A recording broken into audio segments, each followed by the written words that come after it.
మనకి ఇప్పుడు రిజల్ట్స్ గురించి కాబట్టి దాని గురించి మాట్లాడదాం రఘువీర్ గారు. రైట్, ఎనీవే రామరెడ్డి గారు సరే మీరు కంటిన్యూ చేయండి. ఇందాక మీకు ఆల్రెడీ కంగ్రాట్స్ చెప్పాను. టీఎంసీ ఏదైతే ఉందో మమతా బెనర్జీ 15 ఏళ్ల పాటు దాదాపు 17 ఏళ్ళు అనుకుంటా అధికారంలో ఉన్నారు. ఇవాళ మమతా బెనర్జీ సరే ఇందాక రఘువీర్ గారు చెప్పినట్టు కారణాలు ఏవైనా కూడా ఆవిడ వెళ్ళినందుకు చాలా మంది సెలబ్రేట్ చేసుకుంటున్నారు. బీజేపీ అధికారంలోకి వచ్చినందుకు బీజేపీ వాళ్ళు సెలబ్రేట్ చేసుకుంటున్నారు. ఇదంతా చూస్తే అంటే ముఖ్యంగా పశ్చిమ బెంగాల్లో ఈ రిజల్ట్ అంటే ఎగ్జిట్ పోల్స్ కూడా చెప్పాయి బీజేపీ అధికారంలోకి వచ్చే ఛాన్స్ ఉంది అని, సగం సగం అని రకరకాలుగా విశ్లేషణలు వచ్చాయి. ఇన్ని సీట్లు వస్తాయని కానీ మమతా బెనర్జీ 2 చోట్ల పోటీ చేసింది, 2 చోట్ల లేదు 2 చోట్ల భవానీపూర్ నందిగ్రామ్ భవానీపూర్ ఒకటి ఆమె ఓడిపోయింది. సో అంటే ఇక్కడ పనిచేసిన ఫ్యాక్టర్స్ ఏమనుకోవాలి బీజేపీ అధికారంలోకి రావడానికి? అక్కడ ఫస్ట్ ఏంటంటే బెంగాల్లో మమతా బెనర్జీ ఓటమి దేశ విజయం, దేశ సమగ్రతకు చాలా అవసరం. బీజేపీ విజయం తర్వాత మొదలు దేశ విజయం అది. ఎందుకంటే నార్త్ ఈస్ట్ లింక్ బెంగాల్ ద్వారానే ఉంది. చికెన్ నెక్ అంటాం కదా, ఆ చికెన్ నెక్ ఏరియా అంతా బెంగాల్ రాస్తుంది. బెంగాల్లో మమతా బెనర్జీ మళ్ళీ గెలిస్తే బంగ్లాదేశీలు వచ్చి అది బంగ్లాదేశ్ కమాండ్ పెరిగిపోయి బెంగాల్కే కాకుండా నార్త్ ఈస్ట్కి కూడా ప్రమాదంగా మారే పరిస్థితి. కాబట్టి దేశ సమగ్రతకు మమతా ఓటమి ఒక విజయం లాగా దేశ సమగ్రతకు. ఇప్పుడు బాగా చెప్పింది రఘువీర్ రెడ్డి గారు చెప్పింది కరెక్టే. నేను ఏదైనా నేషనల్ ఛానల్లో ముగ్గురు చెప్పారు అనలిస్టులు. ఇది బీజేపీ విజయం సెకండ్, దేశ విజయం ఫస్ట్, దేశ సమగ్రత విజయం ఫస్ట్ అని. ఆమె చేసిన దారుణాలు అన్ని కావు.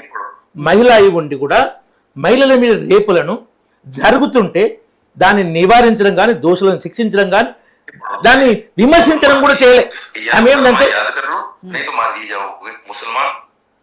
మహిళలు ఎందుకు రావాలి బయటికి నైట్ టైం మాట్లాడింది ఆమె మహిళ ఉండి. కాబట్టి మహిళలు నైట్ టైం బయటకు ఎందుకు రావాలని మాట్లాడము ఆ మహిళగా ఉండి అది దారుణం. అది కాకుండా దోపిడీ భయంకర. జడ్జీలను నిర్బంధించారు కదండి వాళ్ళు, అక్కడికి వెళ్ళిన జడ్జీలను నిర్బంధించరు. సందేశ్ ఖాళీలో హరిజన మహిళలు ఎంతో మంది రేపు చేయబడ్డారు. ఇవి తర్వాత కోల్ దోపిడీ, కేంద్ర ప్రభుత్వం ఎంత కోల్ తీసుకో అంతకన్నా వీళ్ళు టీఎంసీ నాయకులు అసన్సోల్, రాణిగంజ్ బెంగాల్లో ఏరియాలో దోచుకోండి. కిషన్ రెడ్డి గారు చెప్పిండు నేను కోల్ మంత్రి చాలా నాకు తెలుసు, వాళ్ళు భయంకరంగా దోచుకుంటున్నారు. తర్వాత బిఎస్ఎఫ్ ల్యాండ్ ఏమంటే ఇవ్వలేదు ఫెన్సింగ్ చేయడానికి, కోర్టు కూడా చివాట్లు పెట్టింది. అంటే దేశద్రోహంగా మమతా బెనర్జీ పనిచేస్తుంది. ఆమె యొక్క నియంత ఇక కొన్ని పదాలు వాడాలి. ఇక కొంతమంది మళ్ళీ అబ్జెక్షన్ చెప్పి దాన్ని డిస్టర్బ్ అవ్వాలి, నాకు ఇష్టం లేక వాడట్లేదు. కానీ ఆమెను ఏ విధంగానైనా అనొచ్చు. అన్ని దుర్మార్గాలు దారుణాలు చేసింది. కాబట్టి ఆమె ఓటమి దేశ విజయము, ప్రజాస్వామ్య విజయము, బీజేపీ విజయం. ఈ 3 ఎలక్షన్ కమిషన్ విజయం. ఎలక్షన్ కమిషన్ ఏంటంటే సార్ ఇంప్లిమెంట్ చేయడం ద్వారా తర్వాత ఏంటంటే దేశంలో ఎక్కడ జరిగినంత హింస, పోల్ హింస బెంగాల్లో జరుగుతుంది.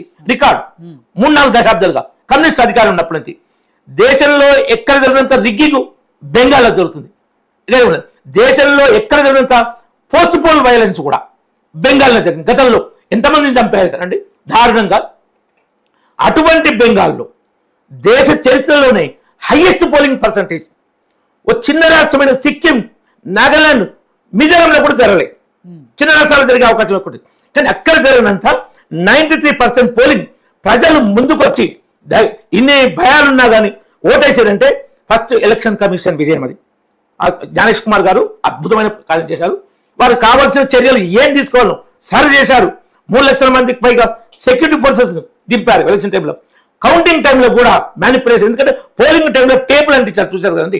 రీపోల్ ఇప్పుడు ఈ 5 రాష్ట్రాలు ఎక్కడ రీపోల్ జరగలేదు ఎక్సెప్ట్ బెంగాల్లో వైలెన్స్. ఆమె ఉద్యోగస్తులను కూడా ఎంత ఘోరంగా మార్చారు, టేబుల్ అంటేశారు బీజేపీ క్యాండిడేట్. కాబట్టి కౌంటింగ్ టైంలో జాగ్రత్తలు తీసుకొని ఈ మమతా బెనర్జీ కంట్రోల్లో ఉన్న వాళ్ళ చేతుల కౌంటింగ్ ఇంపార్షియల్ గా జరగదు. మనం ఒకసారి ఫిలిప్పైన్స్ ఆయన ఉండే మార్కోస్ అధ్యక్షుడు ఉండే, ఆయన ఏంటంటే కౌంటింగ్ లో రిగ్గింగ్ చేశాడు.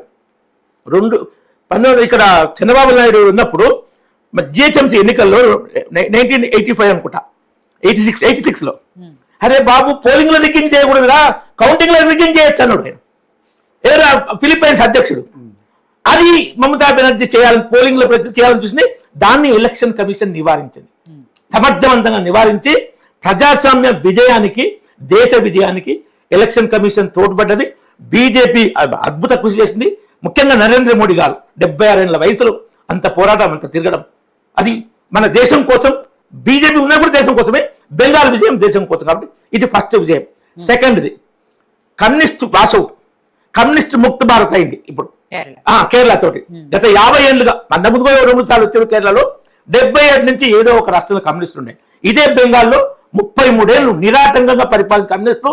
ఇక వాళ్ళు ఏంటంటే ఆహా ఓహోని డబ్బ కొట్టుకురు. జ్యోతి బసు కూడా ఇప్పుడు ఈ నేషనల్ హీరో లాగా ఫోకస్ చేసారు. ఆ కమ్యూనిస్ట్ పార్టీ వాషౌట్ బెంగాల్లో కాకుండా కేరళలో కూడా ఓడిపోయింది. మామూలు ఓటమి కాదు, ఘోర ఓటమి జరిగింది. కమ్యూనిస్ట్ ముక్త భారత్ కూడా, అది కూడా దేశ విజయం. కాంగ్రెస్ కదా నేషనల్ పార్టీ అది పేరు, కానీ అక్కడ బీజేపీ ప్రత్యామ్నాయ స్థాయి లేదు కాబట్టి కాంగ్రెస్ ఓటు. ప్రశాంత్ కిషోర్ గారు ఇంతకుముందు చెప్పారు, మనం ఛానల్లో కూడా చెప్పుకున్నాం.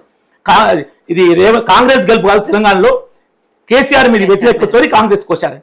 అక్కడ కూడా కేరళలో కూడా ఏంటంటే కమ్యూనిస్టుల మీద వ్యతిరేకతతో కాంగ్రెస్ కూటమికి ఓటేశారు. ఇది రెండవది. మూడవది తమిళనాడులో డిఎంకే మొదటి నుంచి కూడా యాంటీ నేషనలే. ఆయన కరుణానిధి రాజ్యాంగ కాపీలను తగలబెట్టాడు. కరుణానిధి స్టాలిన్ ప్రతి విషయంలో పొగరుబోత్తంతో రెచ్చగొట్టాడు. కేంద్రాన్ని చాలా ప్రతి దాన్ని రాజకీయం చేయడం. ఇప్పుడు రూపీ సింబల్ ఉంది కదండి, రూపీ సింబల్ అది వచ్చినప్పుడు ఒక స్టూడెంట్, తమిళనాడు నుంచి ఒక స్టూడెంటే ఆ రూపీ సింబల్ డిజైన్ చేస్తే కాంగ్రెస్ యూపీఏ గవర్నమెంట్ ఉన్నప్పుడు, బీజేపీ గవర్నమెంట్ లేదు, యాక్సెప్ట్ చేశాడు. కరుణానిధి సీఎం అక్కడ. కరుణానిధి ఆ అబ్బాయిని అప్రిషియేట్ చేశాడు. అవి కూడా వీడియో వచ్చినాయి. ఆ రూపీ సింబల్ కూడా వద్దని మాట్లాడి స్టాలిన్ తన తండ్రి అప్రిషియేట్ చేసింది. ఎందుకంటే తమిళ రాజకీయాలు రెచ్చగొడదామని.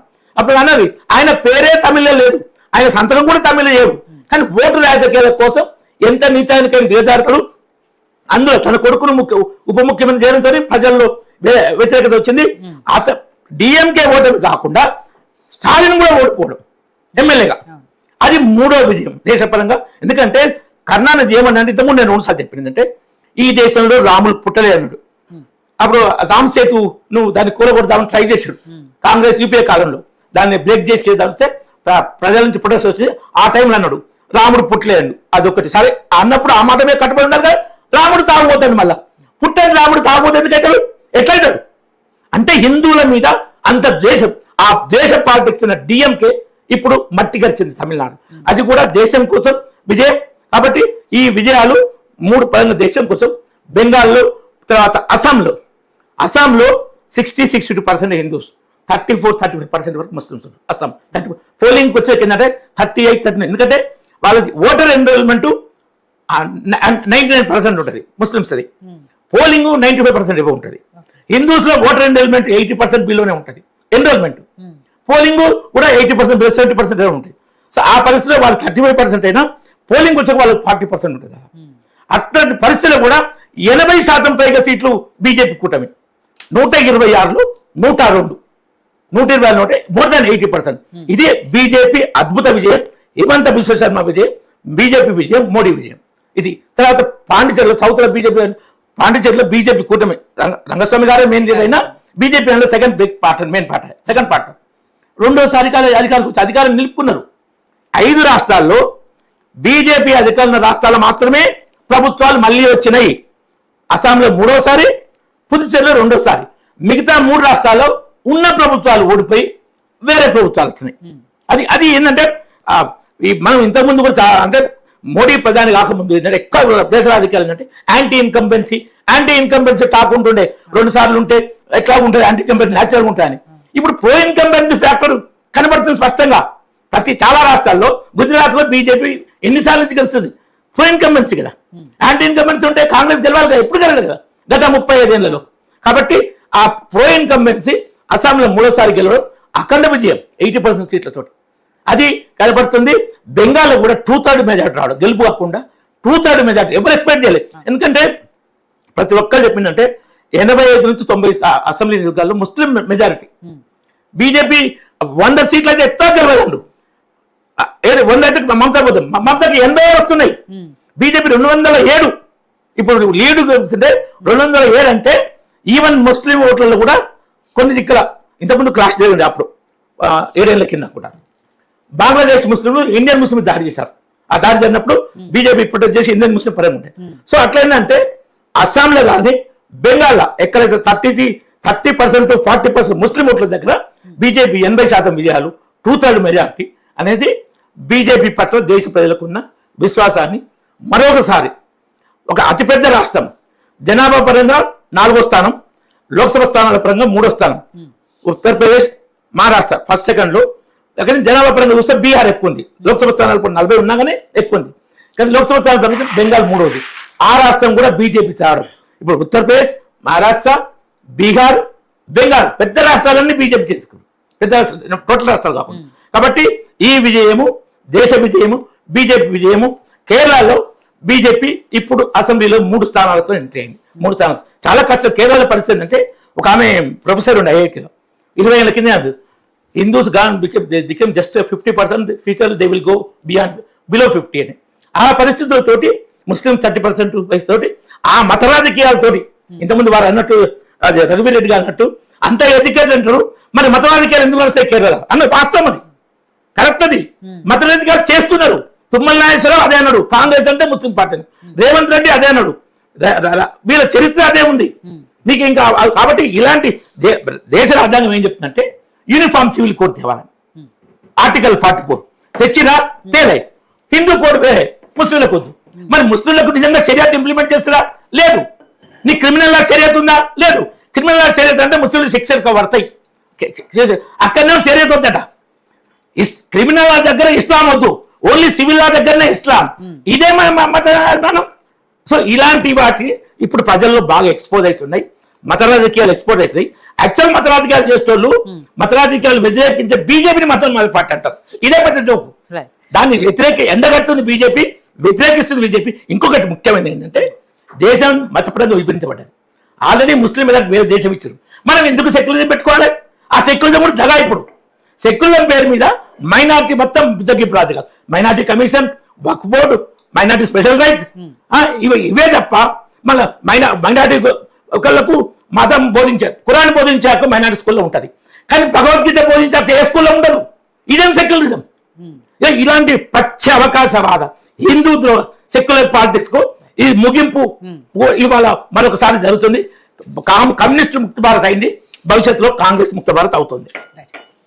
చంద్రశేఖర్ గారు, మామూలుగానే రామరెడ్డి గారి వాయిస్ పెద్దగా ఉంటది, ఇవాళ గెలిచిన జోష్ లో ఆ జనరేటర్ లో ఈ రోజు డీజిల్ ఎక్కువ ఉంది కాబట్టి ఇంకా రీసౌండ్ వస్తుంది. ఎనివే సార్, వాళ్ళు కూడా సెలబ్రేట్ చేసుకుంటున్నారు. మోడీ గారే ఆ సెలబ్రేషన్స్ లో పాల్గొంటున్నారు. కాబట్టి దేశవ్యాప్తంగా బీజేపీ నాయకులంతా కూడా సంబరాల్లో మునిగి తేలుతున్నారు. మనం ముఖ్యంగా సార్ ఇప్పటివరకు ఆయన పశ్చిమ బెంగాల్ గురించి మాట్లాడారు కాబట్టి ఒకసారి తమిళనాడు గురించి మాట్లాడుకున్నాం.